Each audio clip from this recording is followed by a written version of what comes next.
大家好，今晚由 Benjamin 同大家睇天氣。一道低壓槽相關嘅驟雨繼續影響南海北部，同時另一道低壓槽已經喺華中形成並逐漸向南移動。今晚同朝早嘅天氣都差唔多，多雲同有幾陣雨。聽日嘅天氣又係點呢？交俾叮當預測一下。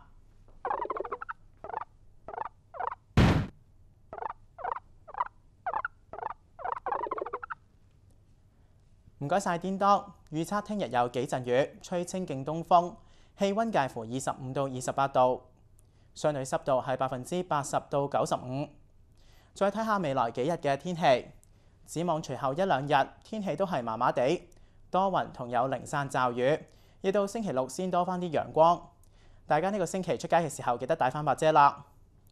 依家一齊放眼中華，睇下華南地區嘅天氣。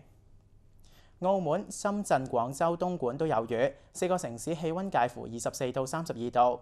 另外4個華南城市嘅天氣啦，珠海有雷暴，中山、佛山、韶關都有雨，4個城市氣温介乎21到31度。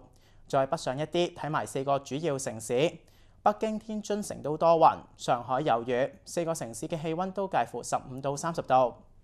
天氣講到呢度，拜拜。